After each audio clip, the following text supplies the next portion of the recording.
بسم اللہ الرحمن الرحیم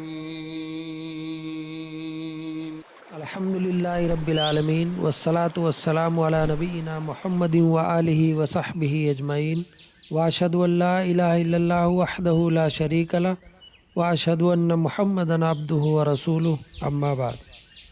معزز سامعین، برادران اسلام اور اسلامی ماؤں اور بہنوں، رمضان المبارک کا یہ مقدس و مطہر مہینہ محض بھوک اور پیاس کی مشقت کا نام نہیں، بلکہ یہ علم و عمل، تعلیم و تربیت، تفقہ فی الدین اور احکام شریعت کی باریکیوں کو سمجھنے کا ایک عظیم الشان مدرسہ ہے۔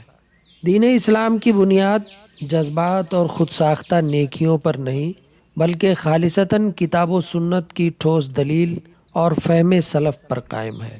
بسا اوقات انسان کی نیت تو بہت نیک ہوتی ہے، لیکن شرعی علم اور منہج سلف سے دوری کی وجہ سے وہ ایک ایسی فاش غلطی کر بیٹھتا ہے جو اس کی عظیم الشان عبادت کے کمال کو مجروح کر دیتی ہے۔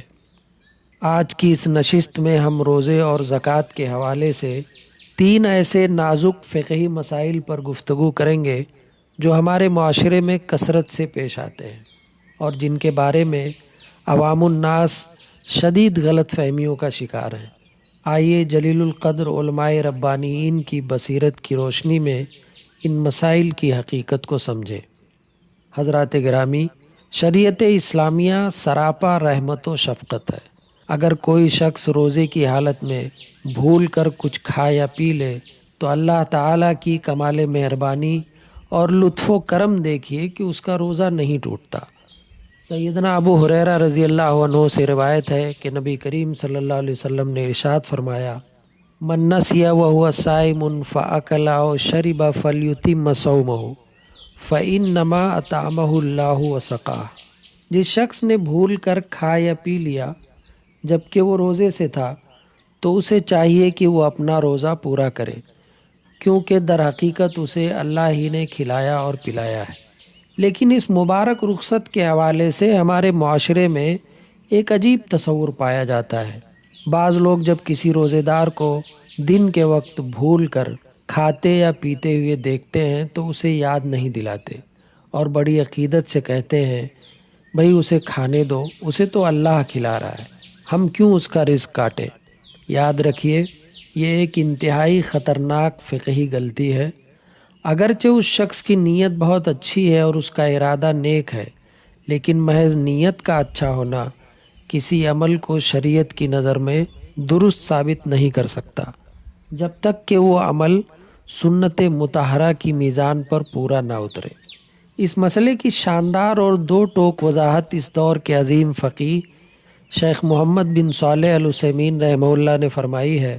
آپ فرماتے ہیں: جس شخص نے روزے کی حالت میں نسیان یعنی بھول کی وجہ سے کھا یا پی لیا، اس کا روزہ تو بالکل صحیح ہے، لیکن جو ہی اسے یاد آ جائے اس پر واجب ہے کہ وہ فوراً رک جائے، یہاں تک کہ اگر لقمہ یا پانی کا گھونٹ ابھی اس کے منہ میں ہی ہو تو اس پر واجب ہے کہ اسے اگل دے۔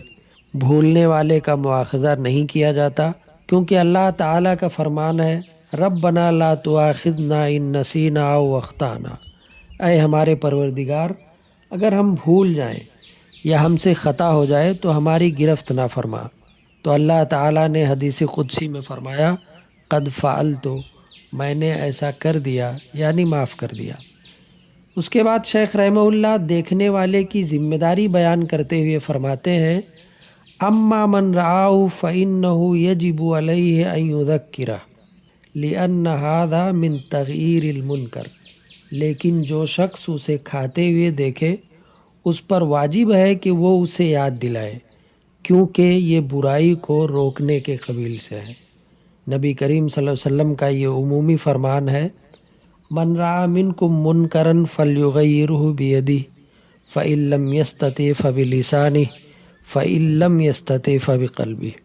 تم میں سے جو شخص بھی کسی برائی اور منکر کو دیکھے تو اسے چاہیے کہ وہ اسے اپنے ہاتھ سے بدل دے، اگر اس کی طاقت نہ ہو تو اپنی زبان سے، اور اگر اس کی بھی طاقت نہ ہو تو اپنے دل سے اسے برا جانے۔ اس میں کوئی شک نہیں کہ رمضان کے دن میں روزے کی حالت میں کھانا پینا ایک منکر یعنی شریعت کے خلاف کام ہے۔ جس شخص نے کھایا اسے تو بھولنے کی وجہ سے معاف کر دیا گیا، لیکن جو شخص اسے دیکھ رہا ہے وہ تو نہیں بھولا، اسے تو بخوبی علم ہے کہ یہ رمضان کا دن ہے اور یہ شخص خلاف شرع کام کر رہا ہے، لہٰذا دیکھنے والے کے لیے کوئی عذر نہیں کہ وہ اسے روکنے یا یاد دلانے سے چشم پوشی کرے۔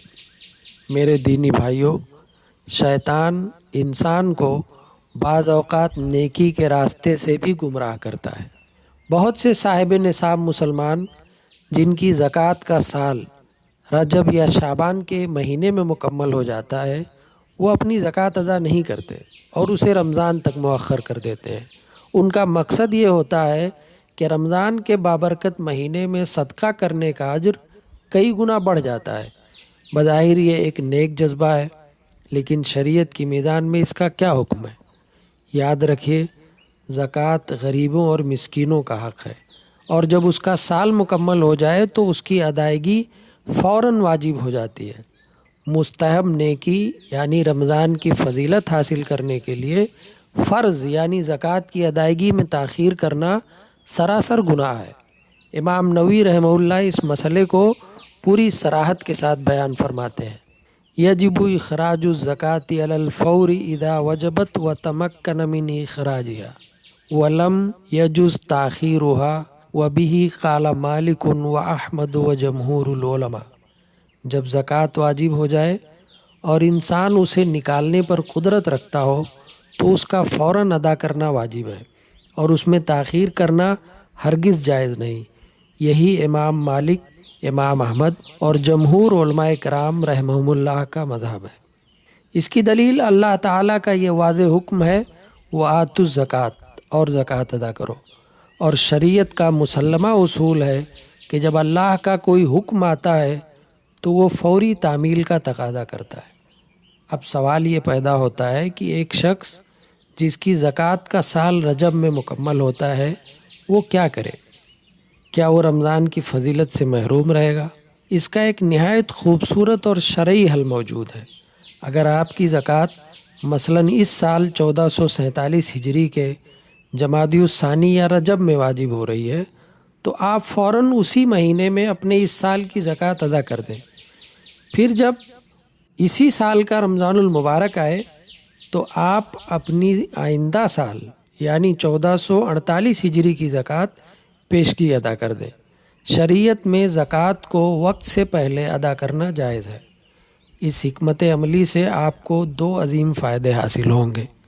نمبر 1، آپ نے اپنے ذمے واجب الادا زکوٰۃ کو بغیر تاخیر کے بروقت یعنی رجب میں ہی ادا کر کے اللہ کا فریضہ پورا کر دیا۔ نمبر 2، آپ نے آئندہ سال کی زکوٰۃ رمضان میں ادا کر کے نہ صرف رمضان کے مبارک ایام کی فضیلت پالی، بلکہ اب آپ کی زکوٰۃ کا مہینہ ہمیشہ کے لیے رمضان مقرر ہو گیا۔ یہ ہے دین کی وہ سمجھ جو انسان کو نیکیوں کے خزانوں تک پہنچاتی ہے۔ برادران اسلام، آج کی اس نشست کا تیسرا اور آخری نقطہ زکوٰۃ کی تقسیم کے حوالے سے ایک بہت بڑی معاشرتی کوتاہی ہے۔ بہت سے لوگ زکوٰۃ دیتے وقت شرعی اصولوں کے بجائے خاندانی روایات کی اندھی تقلید کرتے ہیں۔ مثلاً ایک شخص ہر سال زکوٰۃ کے پیسے لے کر ایک مخصوص گھرانے کو دے آتا ہے۔ جب اس سے پوچھا جائے تو وہ کہتا ہے، میرے دادا اسی گھر میں زکوٰۃ دیا کرتے تھے، پھر میرے والد بھی انہیں دیتے رہے، اب میں بھی اپنے آباء و اجداد کے طریقے پر چلتے ہوئے انہیں ہی اپنی زکوٰۃ دیتا ہوں۔ وہ شخص کو تو دیکھ رہا ہے لیکن اس کے استحقاق کا کوئی محاسبہ نہیں کرتا۔ شریعت کا ضابطہ کیا ہے؟ شریعت کہتی ہے کہ زکوٰۃ کی ادائیگی کا تعلق شخص یعنی ذات سے نہیں بلکہ وصف یعنی اس کی حالت اور استحقاق سے ہے۔ اللہ تعالیٰ نے سورہ توبہ آیت نمبر 60 میں زکوٰۃ کے مستحقین کا ذکر ان کی ذات یا نام سے نہیں بلکہ ان کے وصف یعنی محتاجی سے کیا ہے۔ اگر وہ گھرانہ آج بھی غریب اور مستحق زکوٰۃ ہے تو پھر ان کو دینا بہت بڑی نیکی ہے۔ آپ کو زکوٰۃ کا ثواب بھی ملے گا اور خاندانی روایات کو نبھانے اور صلہ رحمی کا اجر بھی۔ لیکن اگر حالات بدل چکے ہیں، ان کی معاشی حالت بہتر ہو گئی ہے اور اب وہ غریب یا مسکین کی تعریف میں نہیں آتے، تو محض پرانی عادت اور باپ دادا کی تقلید میں انہیں زکوٰۃ دینا ہرگز جائز نہیں۔ اس حوالے سے رسول اللہ صلی اللہ علیہ وسلم کا یہ فیصلہ کن فرمان پیش نظر رہنا چاہیے۔ سیدنا عبداللہ ابن عمرو رضی اللہ عنہما سے روایت ہے کہ رسول اللہ صلی اللہ علیہ وسلم نے فرمایا، لا تحل الصدقۃ لغنی ولا لذی مرۃ سوی۔ زکوٰۃ نہ تو کسی مالدار کے لیے حلال ہے اور نہ ہی کسی تندرست و توانا کے لیے حلال ہے جو کما سکتا ہو۔ اگر آپ نے بغیر تحقیق کے انہیں زکوٰۃ دے دی تو آپ کی زکوٰۃ شرعاً ہرگز ادا نہیں ہوگی۔ لہذا زکوٰۃ ادا کرنے سے پہلے آپ پر لازم ہے کہ آپ وصول کرنے والے کی صفت اور موجودہ حالت پر کڑی نگاہ رکھیں، اس کی ذات پر نہیں۔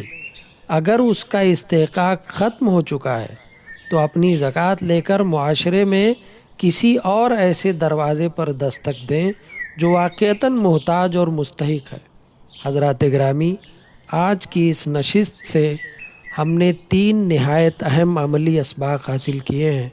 نمبر 1، اگر ہم کسی روزے دار کو بھول کر کھاتے پیتے دیکھیں تو ہماری دینی اور اخلاقی ذمہ داری ہے کہ ہم فوراً اسے یاد دلائیں، کیونکہ برائی کو روکنا ہم پر واجب ہے اور شریعت کی پاسداری جذبات سے مقدم ہے۔